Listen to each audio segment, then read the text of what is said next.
Ini juga salah satu sunnah yang ditinggalkan, iaitu orang datang semayang Jumaat tapi dia tak sudi pun memelang kepada khatib yang menyampaikan khutbah. Apa sebab berlaku sedemikian? Pertama,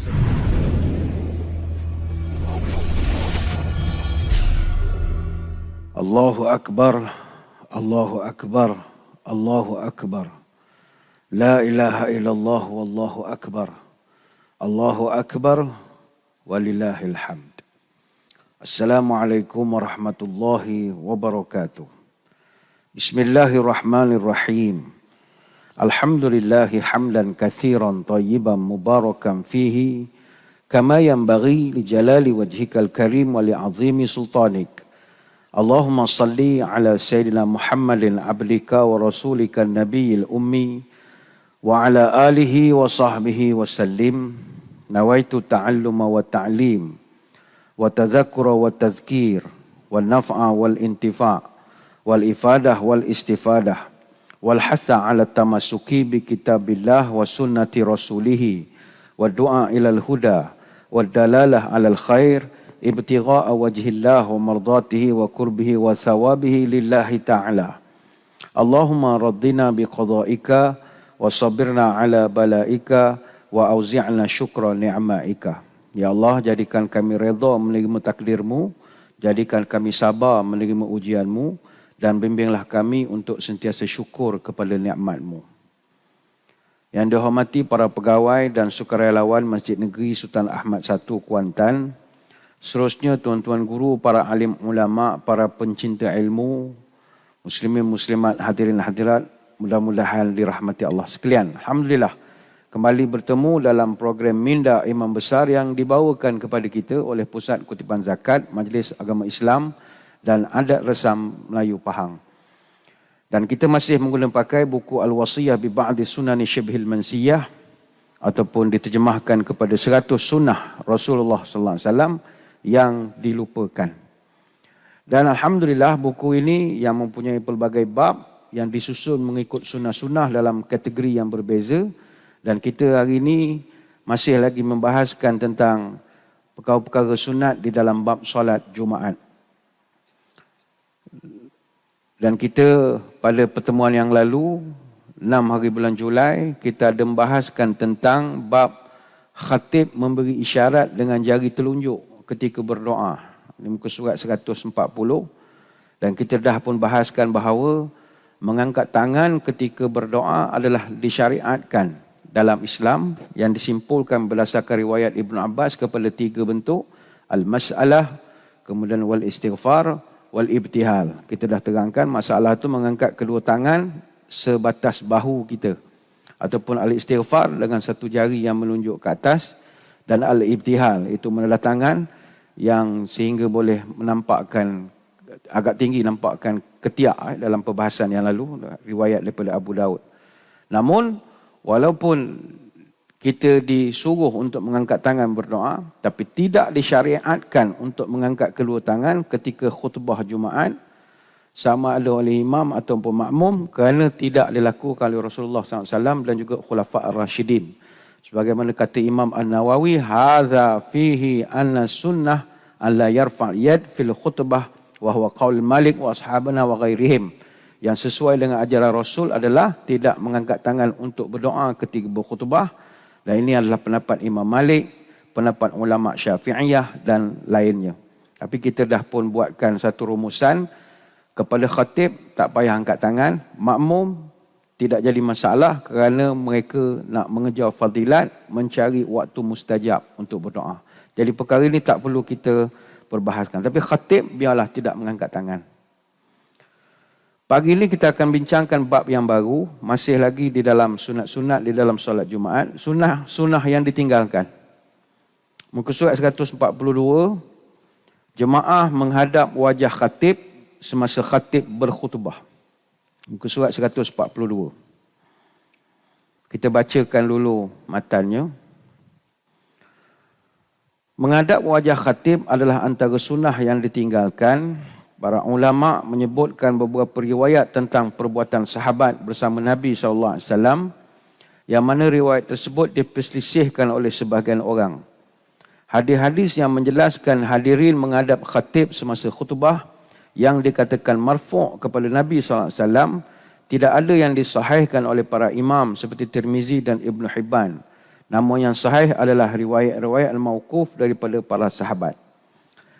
Pertama, tuan-tuan puan-puan garis bawahkan perkataan marfu'. Penggunaan istilah marfu' ini merujuk kepada istilah ataupun ilmu berkaitan mustalah al-hadis, iaitu ini satu disiplin di dalam istilah hadis. Untuk orang awam tak perlu sangat untuk nak memahami terlampau terperinci tentang perkara ini. Imam Al-Baiquni dalam manzumahnya ada memberikan definisi berkaitan hadis marfu' ini. Bahasa mudahnya hadis marfu' ni wa ma udhifa lin nabiyyi al-marfu'. Apa saja yang disandarkan kepada nama Nabi, maka itu dinamakan hadis marfu'. Maknanya setiap hadis yang disandarkan kepada Nabi dari sudut qauli, fi'li, takriri, wasfi. Ada yang dipanggil marfu' qauli. Marfu' qauli ni hadis yang dia sandarkan terus khusus benda keluar daripada mulut Nabi. Nabi sendiri yang mengungkapkan. Yang ini kita kalau selalu baca hadis, selalu kita jumpa perkataan, contoh hadis daripada Anas. Qala Nabi SAW, la yu'minu ahadukum hatta akuna ahabba ilaihi min walidihi wa walidihi wan nasi ajma'in. Nabi pernah bersabda, tidak beriman seorang kamu sehingga kamu mencintai aku lebih daripada mak bapaknya, anak-anaknya dan semua orang lain. Hadis riwayat Muslim. Jadi itu dipanggil marfu' qauli, direct daripada mulut Nabi, sahabat melengah. Marfu' lah. Ada juga marfu' yang dipanggil marfu' fi'li. Hadis yang disandarkan kepada Nabi khusus untuk menceritakan perbuatan baginda. Yang ni Nabi tak cakap, tapi orang keliling dia yang rapat. Contoh, kita selalu jumpa hadis, biasanya isteri-isteri Nabi lah sebab dia yang paling dekat dengan Nabi. Kata Aisyah radhiyallahu anha, dia pernah menceritakan apa tabiat Nabi lepas daripada selesai sembahyang subuh. Tu Nabi tak cerita. Kata Aisyah, qalat kana Nabi sallallahu alaihi wasallam idza shalla rak'atayil fajri idtaja'a ala shiqqihi al-ayman. Nabi kalau selepas sembahyang 2 rakaat sunat fajar sebelum sembahyang subuh, Nabi akan berbaring di atas rusuk kanannya. Ini hadis Bukhari. Bukan daripada mulut Nabi. Taklah kamu semua berbaring. Gini tak. Yang itu dia panggil fi'li. Marfu' fi'li. Ada marfu' yang takriri. Hadis yang disandarkan kepada Nabi khusus untuk ketetapan persetujuan daripada Nabi. Hadis yang paling popular adalah hadis sahabat makan daging biawak pasir lah. Daging dhab. Sebagaimana riwayat daripada Abdullah bin Umar radhiyallahu anhu, kana nasu min ashabin nabi fihim sa'dun fadhahabu ya'kuluna min lahmin. Ada di kalangan sahabat Nabi, ada seorang namanya Sa'ad. Dia ni satu hari makan daging, dia buat kenduri daging. Fanadathum imra'ah min ba'di azwajin nabi innahu lahmu dhabbin famsaku. Jadi dia pun panggil orang datang, termasuklah isteri Nabi pun dia undang. Tiba ada orang kata, puan, ini daging biawak pasir, daging dhab. Famsaku, mereka pun berhenti makan. Jadi faqala Rasulullah SAW, kulu aw it'imu fa innahu halal. Makanlah, tak ada masalah. Dia benda tu halal. Ada dalam riwayat lain, la ba'sa bihi walakinnahu laysa min ta'ami. Makanlah, tak ada masalah. Kayaknya saya je tak makan benda ini. Jadi dia tidak mengatakan benda tu salah. Perlakuan dia saja. Itu dipanggil takriri. Ada juga marfu' yang bersifat wasfi. Hadis yang disandar kepada Nabi khusus untuk sifat-sifat baginda, karakter, perwatakan, ciri fizikal. Kalau kita tengok kitab Syama'il itu banyak. Contoh hadis daripada Anas bin Malik. Kana Rasulullah sallallahu alaihi wasallam laisa bitawil ba'in wala bil qasir. Nabi ni taklah tinggi lampai sampai menjulang badannya dan tidak pula pandok pendek, tidak. Ini hadis riwayat Bukhari. Jadi ini semua masuk dalam kategori marfu'. Ada ulama membagikan hadis marfu' ni sebagaimana yang masyhur dalam kitab-kitab mustalah hadis, ada marfu' as-sarih, ada marfu' al-hukmi. Marfu' as-sarih, apa yang disandarkan secara teguh ataupun jelas kepada Nabi, sama ada perbuatan, perkataan, ikrar, apa juga sifat. Itu yang pertama. Ada juga marfu' al-hukmi, hadis yang diungkapkan oleh sahabat tapi disandarkan kepada Nabi. Kalau nak bezakan antara dua, dia begini. Kalau hadis yang marfu' sarih, dia akan mula dengan sami'tu Rasulullah sallallahu alaihi wasallam yaqulu kaza wa kaza. Aku mendengar Nabi berkata begini. Kalau marfu' hukmi, umirna bi kaza wa kaza. Aku diperintahkan oleh Nabi begini-gini. Ataupun nuhina bi kaza wa kaza. Aku ditegah melakukan bla bla bla bla. Itu saya sebut benda ni agak teknikal. Untuk orang awam tak perlu pening-pening kepala sangat. Kerana para ulama' dia dah buat ringkas dah pada kita. Cuma ni saya jelaskan sebab takut ada yang bertanya marfu' tu apa ya. Ni teknikal, tak ada masalah kalau tidak faham pun. Kemudian secara umumnya perenggan ketiga, para ulama berpendapat perbuatan menghadap khatib ketika khutbah adalah perbuatan yang telah merakyat dan menjadi tradisi di kalangan sahabat. Menurut Ibn Munzir dalam Al-Awsat, para ulama bersumberkan pendapat bahawa imam sepatutnya dijadikan objek perhatian semasa khutbah. Antara yang memegang pendapat ini adalah Ibn Umar, Anas bin Malik, Shuraih dan Atha'. Kemudian pendapat mereka diriwayatkan sebagai, inilah ucapan Malik bin Anas, Sufyan al-Thawri, Auza'i, Sa'id bin Abdul Aziz, Ibnu Jabir, Yazid bin Abi Maryam, Syafi'i, Ishaq dan Ashabul Ra'i, para pengikut Imam Abu Hanifah. Pada asalnya mereka sebenarnya tidak berselisih pendapat dalam soal ini. Menurut Imam Tirmizi, menghadap imam ketika khutbah dilakukan oleh para ulama di kalangan sahabat Nabi sallallahu alaihi wasallam. Mereka mensunahkan menghadap imam ketika khutbah. Dan inilah pendapat Sufyan al-Thawri, Syafi'i, Ahmad dan Ishaq. Dalam masalah ini tidak terdapat riwayat yang sahih daripada Nabi sallallahu alaihi wasallam. Antara pendapat yang menyebutkan perkara ini adalah, baik, ini ada beberapa hadis dikumpulkan dari pelbagai status hadis. Pertama dari Abdullah bin Umar al-Umari dengan hadis lemah, dhaif daripada Nafi' daripada Ibnu Umar. Annahu kana yastaqbilul imama yaumal jum'ati. Dia selalu menumpukan perhatian menghadap imam ketika Jumaat. Ibnu Munzir meriwayatkan dalam Al-Awsat. Abdul Razak dan Bahaki meriwayatkan dalam Al-Kubra. Dari Al-Lais, dari Ibnu Ajlan daripada Nafi'. Anna ibn Umar kana yafrughu min subhatihi yaumal jum'ah qabla khurujil imam. فَإِذَا خَرَجَ لَمْ يَقْعُدِ الْإِمَامُ حَتَّى يَسْتَقْبِلْهُ. Ibnu Umar menyelesaikan bacaan tasbihnya pada hari Jumaat sebelum imam datang. Jika imam datang, dia tidak duduk hingga Ibnu Umar menghadap ke arahnya. Ini sanadnya sahih. Kenapa orang bin ke Ibnu Umar? Sebab Abdullah bin Umar ni orang panggil dia potostate Nabi. Lepas Nabi tak ada, orang merhatikan dia. Apa dia buat? Itu Nabi buat. Dia ni tiru betul. Itu yang dipanggil Ibnu Umar, potostate Nabi. Hadis seterusnya, muka surat sebelah dari Mustamir bin Rayyan. Ra'aitu Anas bin Malik ja'a yawmal jum'ati fastanada ila khaiti wastaqbalal imam.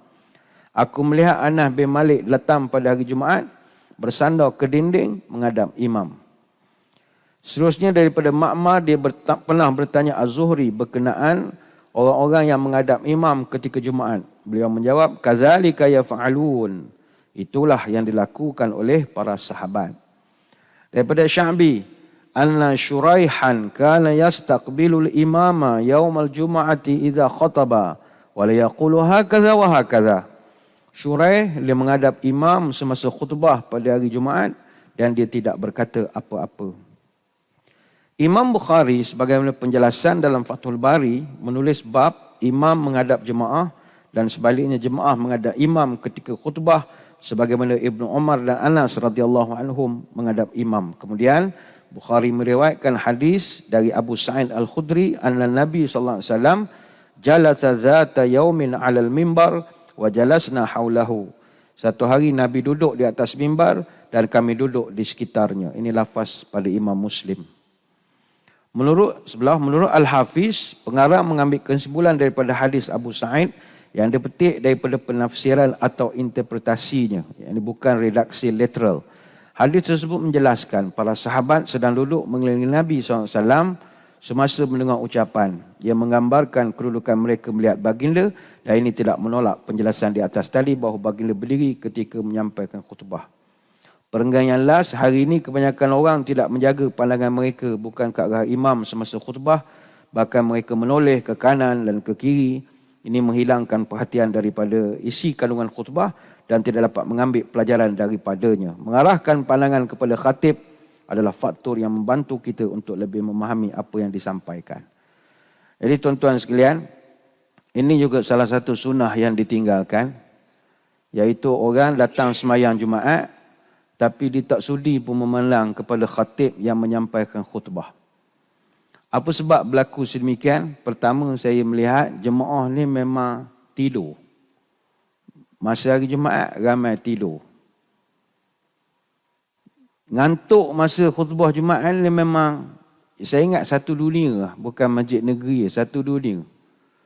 Mungkin orang kata penat kerja. Tak, negeri hak cuti Jumaat pun tidur. Johor, Kedah, Terengganu, Kelantan serupa. Memang orang suka tidur. Sampai orang buat joke, siapa-siapa yang ada masalah tak boleh tidur amnesia, apa ke namanya. Pergilah dengar khutbah, kejap je tidur. Sampai orang buat joke. Punyalah. Jangankan jemaah, bilal pun ngantuk. Bilal staff kita itu tersengguk-sengguk. Ingat kita tak nampak. Ni bukan cerita masjid negeri, bilal sini bagus. Bila kadang dia jemput orang jadi khatib, tengok bilal pun terlelak. Amlehannya hak dia penat sangat ni. Itu yang orang pernah buat cerita. Macam kita dipahamkan, kita amalkan kaedah antara dua khutbah, kita ada doa.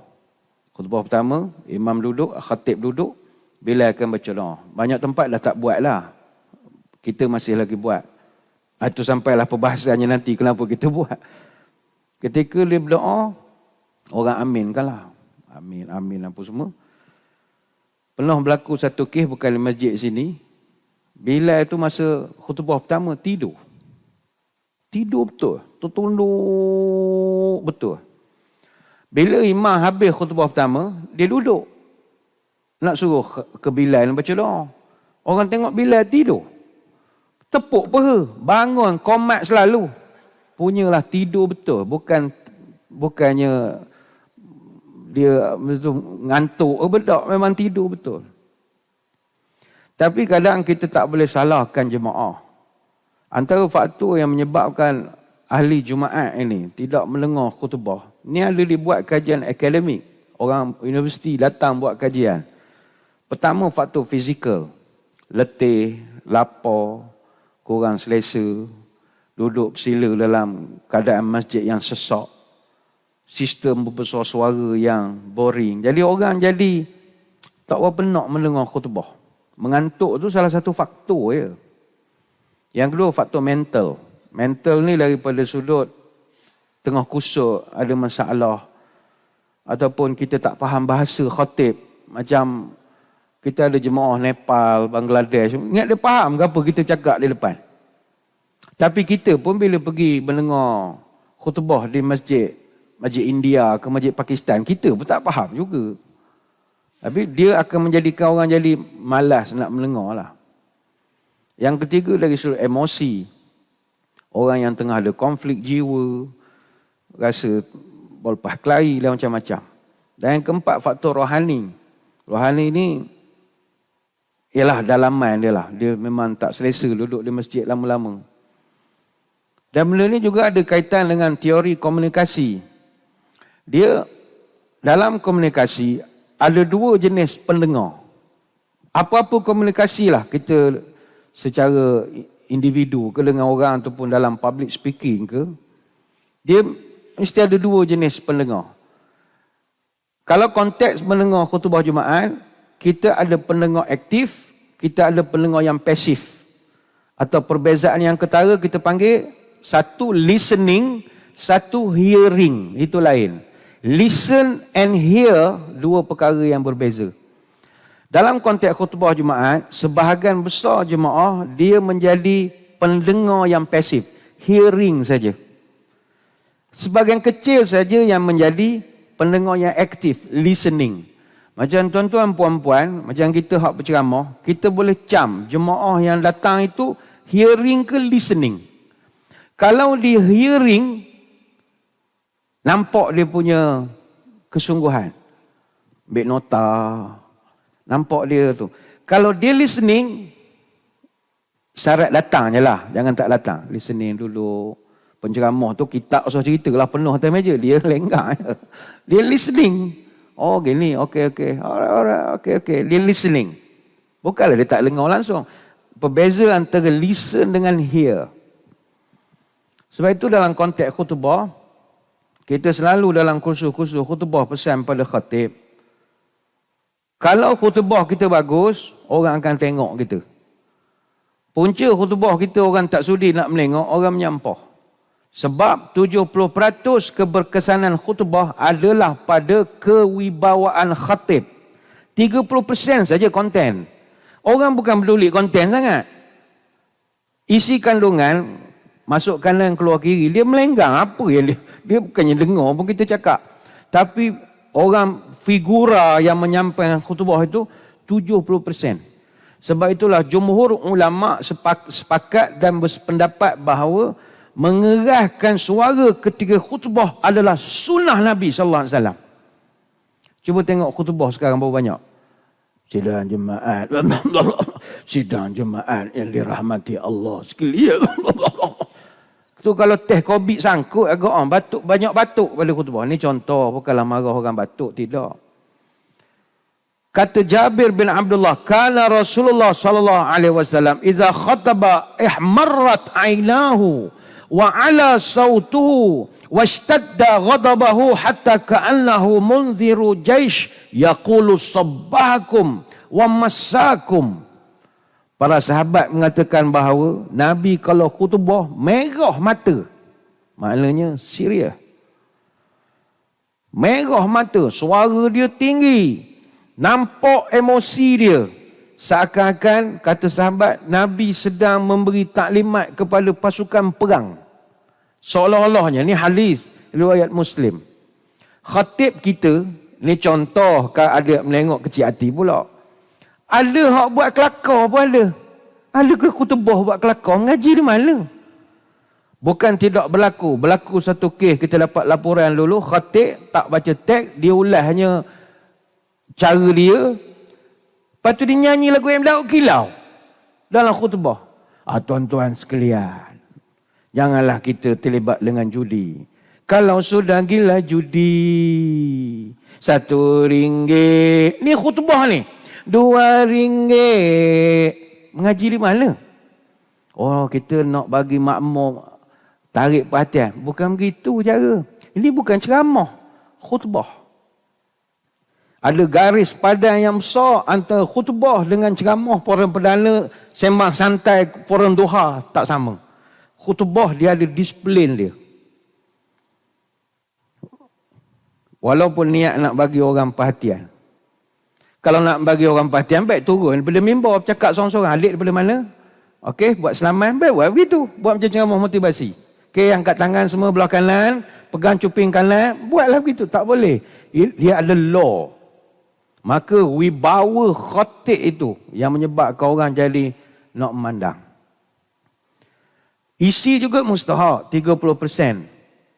Tapi disebabkan kita, undang-undang di negara kita, teks khutbah disediakan oleh pihak berkuasa.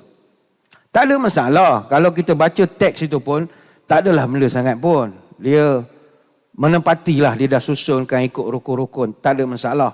Kalau nak tambah pun sebaris dua. Tapi masalah kita dapati adalah khatib tak study pun. Dia nak naik ke mimbar, baru itulah dia tengok teks. Maka apa jadi? Bila kita tak buat homework, kita tak prepare, mana koma, mana tanda seruan, mana yang nak tinggikan suara, mana yang boleh kita low je, kita punya key suara.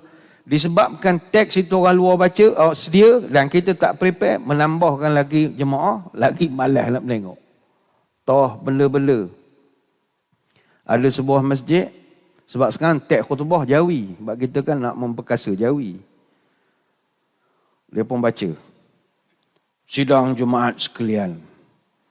Oleh kerana perniagaan mendatangkan 9/10 daripada keuntungan, maka sidang Jumaat sekalian, marilah kita jadikan perniagaan sebagai mutafancirin. Mutafancirin ni bahasa Arab ke bahasa Melayu ke bahasa Inggeris ke bahasa Perancis ke? Mutafancirin. Jemaah memalah. Mutafancirin. Melayu dak, Arab dak. Rupanya teks khutbah bila kita cek, mata pencarian. Mim te pe nun ce ra ye nun. Mutafancirin. Sebab apa jadi begitu? Tak steady. Tak boleh salahkan orang. Khatib kena berwibawa. Nabi merah mata. Tak ada masa nak buat kelakar. Hari lain Nabi baik, lemah lembut. Khutbah, pam pam pam pam pam pam. Ada sebuah masjid, katanya kat Kedah, wallahualam. Sidang Jumaat sekalian, dihalalkan kita umat Islam memakan kuda dan diharamkannya kita memakan keladi. Semua kata kacau. Ada jemaah baru sebelum pergi sembahyang Jumaat, isteri masak sayur keladi. Kacau. Patwa baru. Rupanya kak lang daya keldai. Kuda dengan keldai. Jadi kuda dengan keladi. Ada sebuah masjid ni ceritalah, saya tak mendengar buat tempat orang. Sidang Jumaat sekalian, maka birabbikum itu adalah sunnah. Kerana diriwayatkan bahawa Nabi pun birabbikum. Alhamdulillah khatib ni nak ngabar Nabi tu birabbikum. Rupa beraba kamim, berbekam. Berbekam jadi birabbikum. Sidang Jumaat sekalian, janganlah kita masuk dalam kategori orang yang tidak bersyukur. Kenapa jadi kategori? Asalnya kategori. Tapi sebab Jabatan Mufti huruf G tak bertitik. Huruf G kategori tak ada. Jadi kategori je lah. Mojo tak kutikura. Tak, benda tu awak tak boleh salahkan percetakan. Kalau study, kita titikkan je lah. Kita boleh tahu, ni dia tak prepare. Tak prepare. Banyaklah kalau nak buat contoh kan, macam kita ngejek-ngejek ketuk khatib pula. Tapi adalah menjadi tanggungjawab kita bersama. Benda ni ibadat. Bukannya ruang nak mempopularkan diri, nak memperkenalkan awak bakal calon. Jangan. Ini ibadah. Salah tak ikut rukun, tak sah semayang orang. Lepas itu jangan buat kelakarnya lagu M. Daud Kilau, tak sesuai. Hak jenis baca sebagai syarah. Baca, bila nak habis khutbah? Tuan-tuan kena ingat, ciri khutbah yang bagus antaranya pendek. Bukannya macam dia pencen, sedaplah dia baca khutbah sepanjang-panjang hari. Kita ni nak kerja makan lagi, nak masuk kerja 2.30 lagi. Baitul ulama menyebutkan bahawa ciri khutbah yang bagus, nombor 1 dia letak ketokohan khatib. Carilah khatib yang ada suara, yang kalau boleh saja meja pencen ke apa, biar ada jerkah sikit makmum tu. Ittaqullah! Makmum melompat semua. Takwa kepada Allah. Baru rasa ambil kawat. Ini ittaqullah. Tak berapa kot lah. Ni bukan marah khatib batuk dah. Mesti Nabi tu merah mata dia. Bukanlah sepanjang khutbah tu marah dah. Ada budak sekarang panggil punchline. Punchline tertentu. Ittaqullah. Marilah kita bertakwa kepada Allah. Macam halilintar suara. Tuan-tuan ingat makmum ada bahasa nak tidur. Baru nak terlelap, ittaqullah. Yalah, baik. Tak jadi dia. Segah dia khatib. Baitul nombor 1, ketokohan. Tengok Nabi SAW kata para sahabat, dia naik mimbar. Saya sebut dah minggu lepas, masalah spesifikasi mimbar kita tak menjadikan orang gerun dengan khatib. Sebab main sorok-sorok kat belakang pejabat imam je. Naik-naik, muncul dah atas. Tak nampak gah. Nabi kat depan. Naik atas, Dan kata para sahabat, Nabi sampai je pusing. Assalamualaikum warahmatullahi wabarakatuh.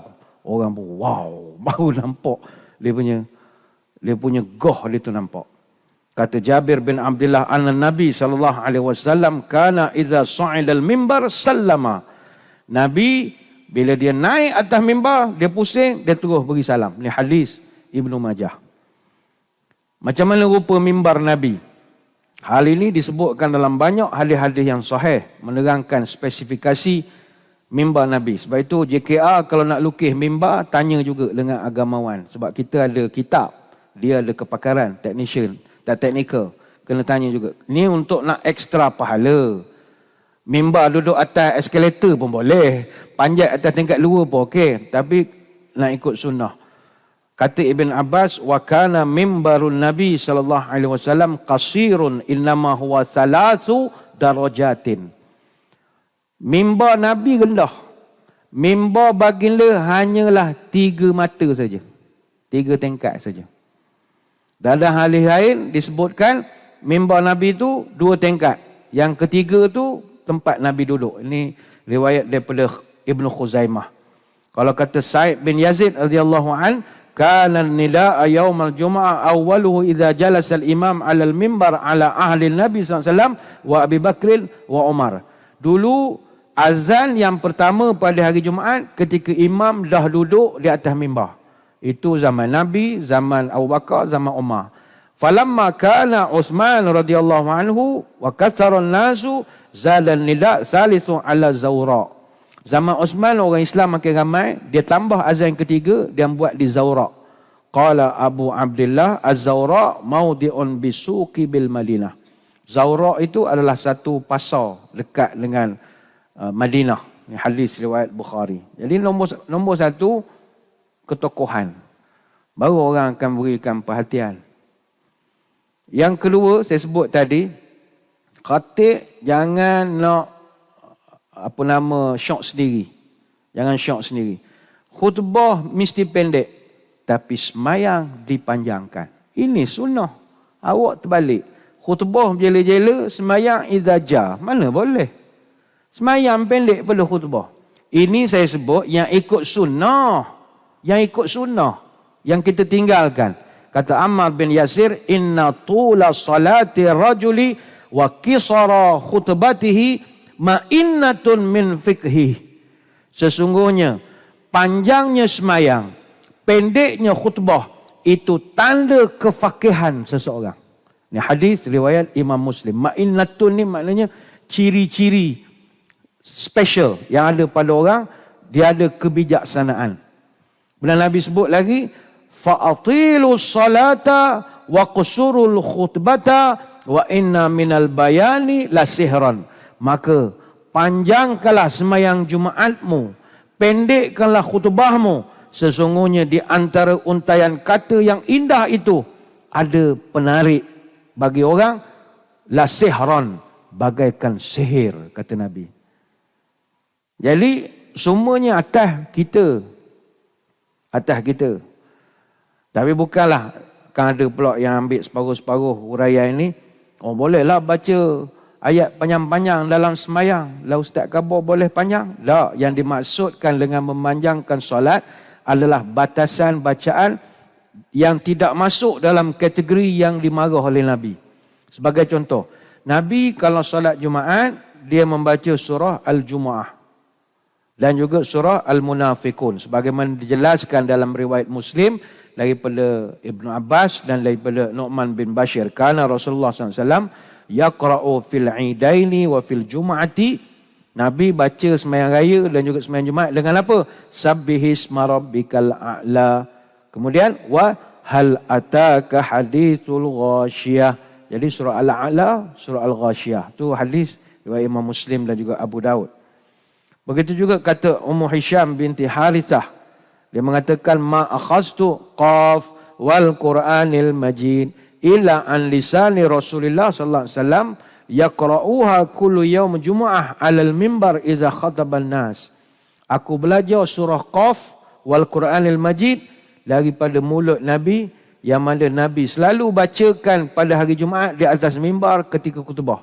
Jadi sebab Nabi kerap baca, aku pun jadi terhafal, kata dia. Hadis riwayat Imam Muslim. Jadi kepada para jemaah, berilah tumpuan kepada khutbah. Dengan catatan khatib sedapkanlah khutbah.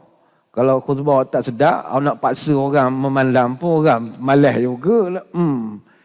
Kita akan menyebabkan orang jadi malas datang awal. Jadi salah kita jugalah. Maka prepare elok-elok, pakai proper. Ni kan jubah di luar, dalam nampak t-shirt bola Manchester United. Tak sesuai lah. Macam bawa balik kebun. Biar proper Jumaat. Pakai kopiah elok-elok, pakai jubah. Jangan pakai baju sebarang. Mak kilau juga. Tapi hari Jumaat pakailah jubah. Sunnah kan? Pakai elok-elok, wangi-wangi. Stokir jangan lupa. Kuku boleh kayuh perahu. Takut menengok kadang. Bila datang, goh tu nampak. Naik ke mimbar. Bawa teks. Kalau tu pun teks simpan di atas. Pegang tongkat. Kalau yang jenis orang pencet kan spek duduk atas hidung. Oh, kena palang-palang sikit orang bawa. Orang takut sikit. Itu caranya. Setelah kita buat yang terbaik, percayalah makmum akan malah. Tapi kepada makmum, kalau pun khutbah tu tak sedap, berikanlah juga tumpuan kepada khutbah. Sebab dalam kampung tu seorang je lah berani naik mimbar. Hak lain semua penakut belaka. Kedai kopi, borak, dia tak mudah lah. Suruh naik mimbar. Amma ba'du sampai habis. Amma ba'du. Amma ba'du. Amma ba'du. Gaya borak hero. Suruh naik mimbar sekali. Amma ba'du. Amma ba'du. Tak jumpa ayat. Beri tumpuan. Nak cari khatib yang perfect tu payahlah. Payah. Sebab kita tengah hari ngantuk, lapar. Macam contoh masjid ni, aircon pun tak ada. Menyebabkan orang renyah. Renyah, nampak dia gelisah. Sini bukan tak nak letak aircon. Hari tu letak dah. Tapi tak sejuk juga. Tak tahulah gua negara. Nanti cari engineer yang pandai kita fikir gua negara. Sebab kita luas kan. Aircon tu jadi hiasan je banyak. Tak berasa macam tak pasang. Rupanya pasang. Nantilah ada orang cerdik pandai dia akan beri nasihat. Jadi kepada jemaah, beri tumpuan kepada khutbah. Sebab malaikat-malaikat pun pada hari Jumaat, mereka pun dengar khutbah. Mana kalau kita tak dengar khutbah, macam kita lebih bagus daripada malaikat. Kata Abu Hurairah radhiyallahu anhu, Nabi pernah cerita, "Idza kana yaumul Jum'ah, kana ala kulli babin min abwalil masjid malaikatun yaktubuna al-awwal fal-awwal." فإذا جلس الإمام طووا صحفا وجاءوا يستمعون الذكر. Kata Abu Hurairah, Nabi cerita pada hari Jumaat, tiap-tiap pintu masjid akan ada malaikat yang kerjanya mencatatkan kehadiran. Macam zaman-zaman scam Mas Sejahtera juga lah ni. Dia catatkan kehadiran. Dan dia akan tuliskan attendance al-awwal fal-awwal. Orang yang paling awal datang. Jadi untunglah tuan-tuan yang pukul 12 lebih dah datang ke masjid. Itu nama masuk dalam rekod kehadiran. Special lah rekod tu simpan pada mahsyar esok boleh guna kan. Dia tulis.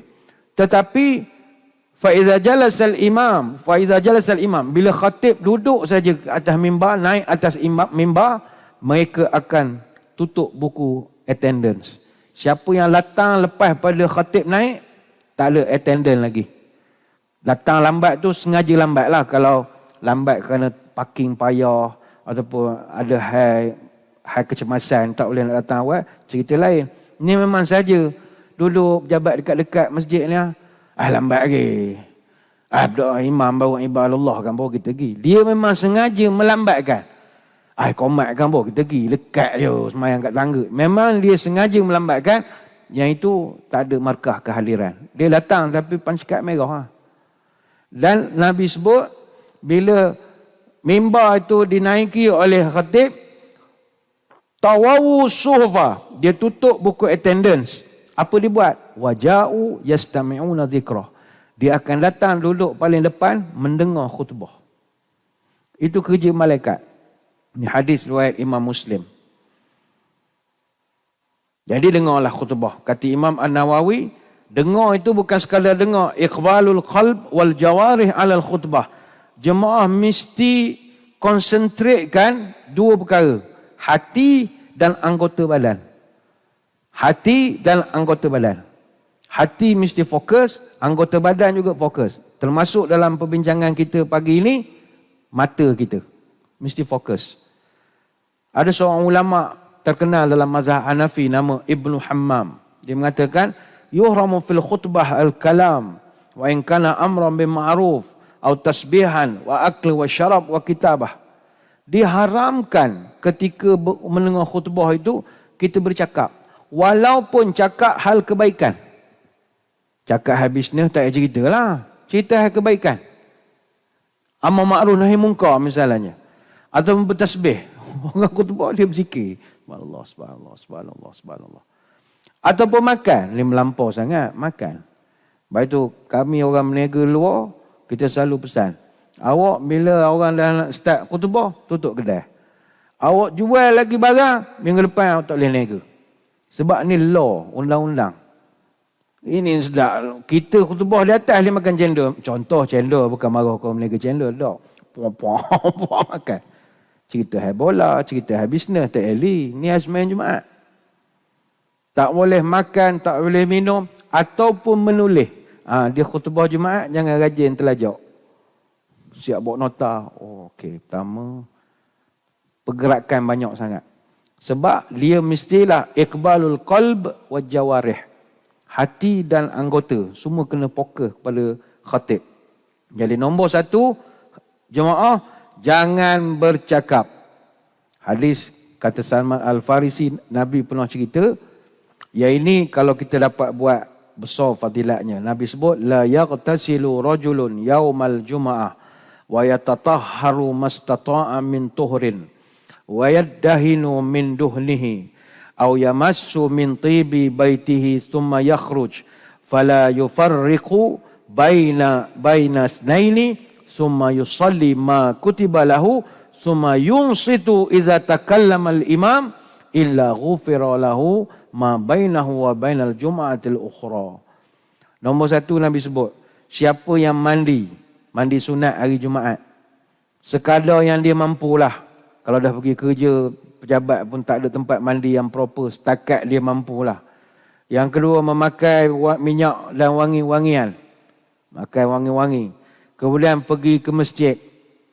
Pergi itu pula tidak mengganggu jemaah, khususnya tidak parking yang menyusahkan orang lain. Dan seterusnya, dia semayang dalam masjid. Kemudian Nabi tambah, summa yunsitu idza takallamal imam.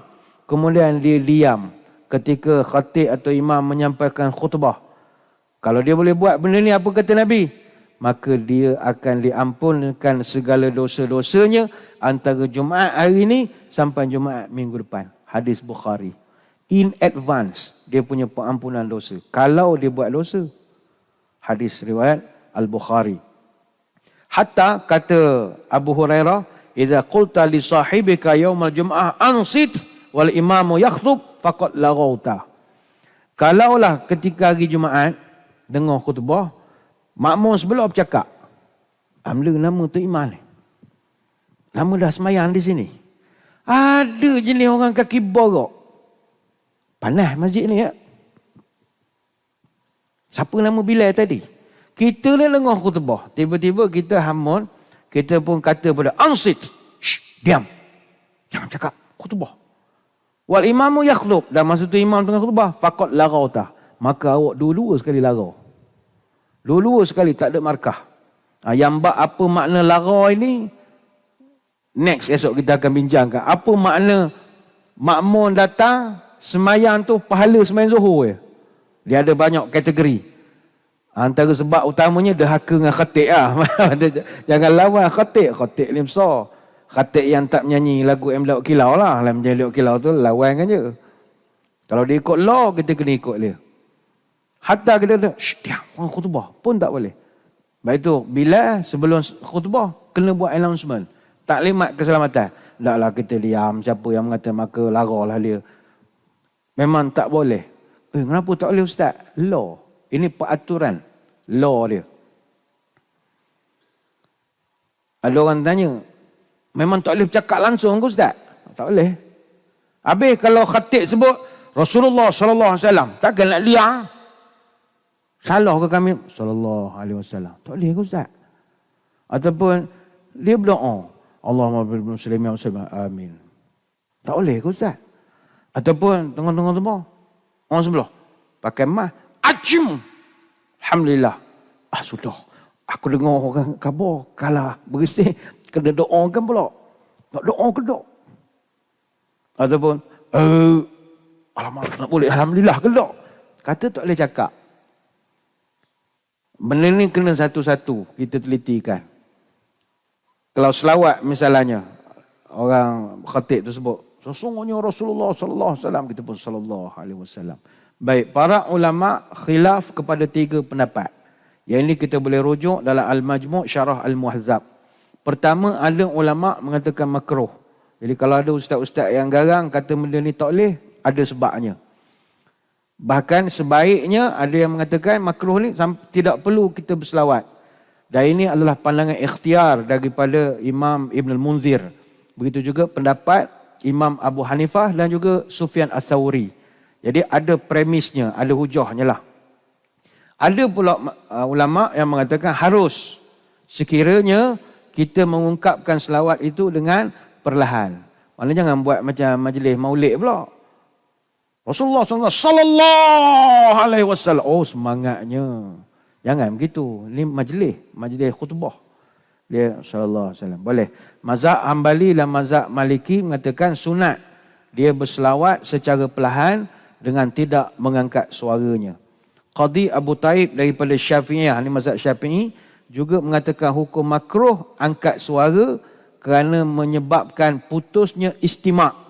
Kita menyebabkan jadi tak dengar dah apa khutbah yang disampaikan oleh khatib. Kita tak dengar dan orang sebelah pun jadi tak dengar sebab kita sallallahu alaihi wasallam. Kata semangat bang, saya sayang Nabi. Awak tak ada ilmu. Awak tak ada ilmu. Semangat tanpa ilmu tak ke mana. Boleh sallallahu alaihi wasallam. Dan ada juga ulama mengatakan harus walaupun dibaca dengan kuat.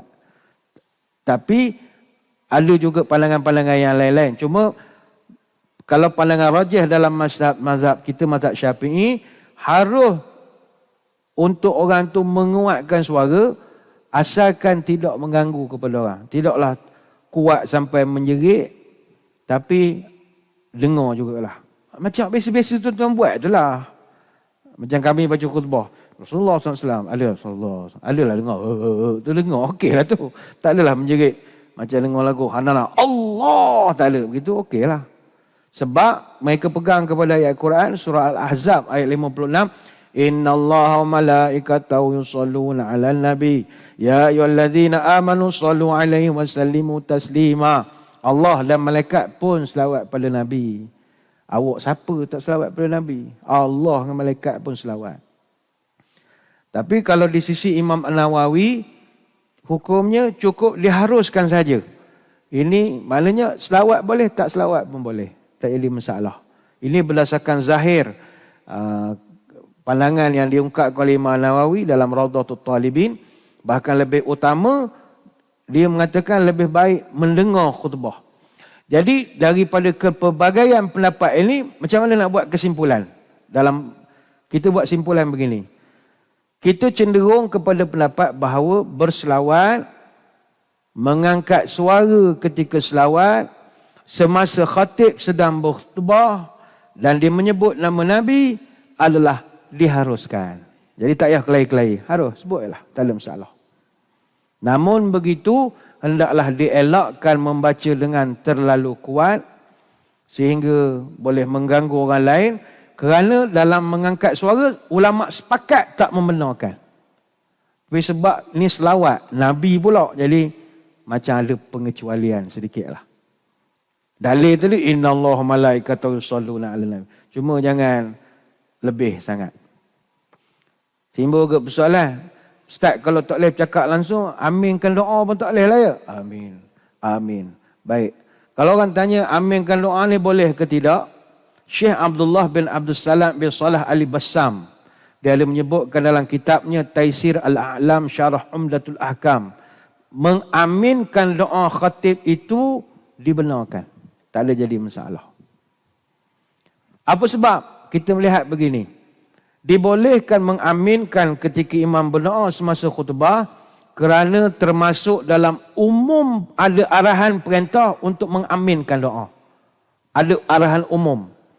Antara hujahnya, Syekh Abu Bakar Zaid mengatakan dalam kitab Tasihul Doa, mengaminkan doa adalah khususiat umat Rasulullah sallallahu alaihi wasallam. Kita adalah umat yang diberikan keistimewaan mengaminkan doa. Kalau tuan-tuan perasan, rakan-rakan kita penganut lain pun ada amin. Dia ada amin. Macam dia orang nak makan, nak beranak kan, pegang tangan nak makan. Oh God, apalah minta lah berkat doa apa ni. Dan sudah tu, ataupun doa gini ni, amin. Dia ada amin. Kalau kita tak jaga amin tu esok, lalas jadi syariat orang lain. Itu dipanggil khususiat. Lepas tu Nabi sebut dalam satu hadis, innal yahuda qaumun hussadun wa hum la yahsuduna ala syai'in kama yahsuduna ala salam wa ala amin. Kata Aisyah, Nabi pernah sebut, orang Yahudi, hati mereka penuh dengan hasad dengki. Dan mereka dengki kepada kita dalam banyak perkara. Tapi yang paling besar kedengkian mereka dua. Pertama dalam amalan salam. Yang kedua, berdoa dengan menyebut amin. Dia hamak, dia nak juga waktu untuk dia. Jadi, kita kena pertahankan. Ini yang dijadikan hujah oleh para ulama'. Ini hadis riwayat Al-Bukhari dalam Adabul Mufrad dan juga Ibn Khuzaimah dan Abdul Razak dalam Al-Musannaf. Jadi tak ada masalah, tapi macam biasa jangan amin tu selok sangat sudahlah. Majlis kan, amin, amin cukup. Amin, amin, tak boleh gitu. Ni khutbah. Itu yang pertama. Yang kedua, jemaah jangan main handphone. Kadang saya perhatikan ada juga jemaah main handphone. Tak boleh. Walaupun dia buat alasan nak ambil nota. Kan sebut awal tadi ambil nota pun tak boleh. Khutbah ni diam suruh dengar. Jangan main handphone. Sebab ulama' mengkiaskan waman massal hasa faqad lagha. Siapa bermain dengan batu kerikil maka sia-sialah pahala Jumaat dia. Ni hadis riwayat Muslim, Abu Daud dan Tirmizi. Zaman Nabi dia tak ada kapek supaya kita duduk atas padang. Jadi ada sahabat, ialah batu-batu kerikil ada tu kan, ada susun-susunnya buat air terjun macam-macam le. Susun buat huruf lah macam-macam. Rupa tak boleh. Jadi kalau nyusun batu kerikil pun tak boleh, apatah lagi main handphone. Habis dah semayang, tak lagi. Biasa awal, mana tahu khatib panjang. Dan lagi borak dengan isteri di rumah. Isteri sibuk tanya bila nak balik, aku nak pandai ikan. Nanti tengah semayang ni, tak boleh. Kita tak fokus. Faqad lara, maka laralah dia. Lara ni apa? Kata Sayyidina Ali, wa man lara falaysa lahu fi jum'ati tilka syai'. Siapa yang Jumaatnya lara, dia tak dapat pahala Jumaat. Tak boleh. Sebab ada pergerakan, dia jadi lara. Termasuklah juga, jemaah tak boleh golekkan tabung pada hari Jumaat. Tak boleh. Sebenarnya tak boleh. Tapi sekarang dah ada peraturan, memang tak boleh lah. Dulu, khatib tengah khutbah, dia boleh dia lancor, beruk ke sini. Niat bagus, nak menolong masjid, tapi majlis tak sesuai. Ini khutbah. Ataupun ada pegawai keselamatan, pengawal atau rela membetulkan jemaah masa khutbah. Ada depan sikit. Ni tengah khutbah ni. Ada depan sikit. Mana boleh. Majlis dah bermula. Kita masuk Balerun Seri pun ada undang-undang. Ada cara. Duduk, tak boleh keluar. Benda tu, nak buang yang kecil, tak boleh. Dia ada undang-undang dia. Jadi hari Jumaat, hari kebesaran kita orang Islam, dia ada undang-undang dia.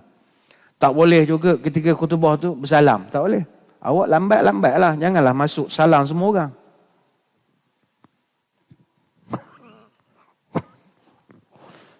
Siap satu, tahulah beradab sopan. Awak yang berhormat, contoh kan, kata salam kan hilang undi pula. Dia salam daripada mula sampai ke lepas.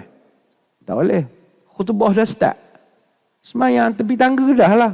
Lagi nampak merakyat. Oh hebat, happy. Semayang tepi tangga. Tak boleh juga bersiwak. Mentang-mentang belajar kuliah duha, semangat suri. Ini imam khutbah. Orang tegur awak buat benda. Sunnah Nabi. Tahulah sunnah. Awak tak mengaji. Masa semua khutbah, apa pun tak boleh buat. Dengar je. Pandang je lah Tok Imam tu. Pandang je lah. Tapi kita Alhamdulillah, masjid negeri, kita ada skrin. Sebab kita tahu masjid kita besar, belah-belah belakang, kalau nak nampak imam ataupun khatib, kita pasang skrin. Jadi kepada jemaah, kita pesan, tengoklah muka khatib. Lawa tak lawa, pandang sajalah. Dapat pahala. Itu je, dapat pahala. Suka. Orang tengok muka kita. Janganlah menyorok-nyorok pula khatib. Memang banyak nak diterangkan, saya kira sekadar itulah perkara-perkara yang berkaitan tentang sunat sembahyang ataupun sunnah solat Jumaat ni yang sering ditinggalkan oleh jemaah kita. Benda yang sangat asas, iaitu memandang khatib ketika dia berkhutbah. Kepala jemaah duduk sah depan, minta maaf lah, memang tak nampak lah khatib kan, sakit pula leher nak mandang ke atas pada mula. Setakat mampu sajalah. Setakat mampu. Dia macam tengok wayang juga. Hak depan tu melenggak lah jawabnya. Hak belakang tu sedap lah eye level ya. Tapi duduk depan dapat pahala ekstra. Sah depan adalah manfaat lain pula. Jadi saya kira sekadar itu, kita tutup pertemuan kita dengan doa. Moga majlis diberkati ilahi. A'udzubillahi minasyaitonirrajim. Bismillahirrahmanirrahim. Allahumma salli wa sallim ala Sayyidina Muhammadin salatan tukhrijuna biha min zulumatil wahmi. Allahumma inna duha'a duha'uka wal baha'u baha'uka wal jamalu jamaluka wal quwwata quwwatuka wal qudrata qudratuka wal ismata ismatuka. Allahumma in kana rizqina fis sama'i fa anzilhu wa in kana fil ardi fa akhrijhu wa in kana mu'siran fayassirhu wa in kana haraman fatahhirhu wa in kana ba'idan faqarribhu bihaqqi duhaika wa bahaika wa jamalika wa quwwatika wa qudratik atina ma ataita ibadika salihin. Ya Allah, kalau rezekiku masih di langit turunkanlah, kalau di bumi keluarkanlah, kalau susah permudahkanlah, kalau haram sucikanlah, kalau jauh dekatkanlah. Berkat waktu duhamu, berkat kecantikanmu, keindahanmu, kekuatanmu, kekuasaanmu, limpahkanlah kepada kami apa yang telah Engkau limpahkan pada hamba-hambamu yang soleh. Subhanakallahumma wa bihamdika nasyhadu an la ilaha illa anta nastaghfiruka wa natubu ilaik. Wassallallahu ala sayyidina Muhammadin wa ala alihi wa sahbihi wa baraka wa sallam. Walhamdulillahi rabbil alamin. Sekadar itu, wabillahi taufiq wal hidayah. Wassalamualaikum warahmatullahi wabarakatuh. Wallahu a'lam.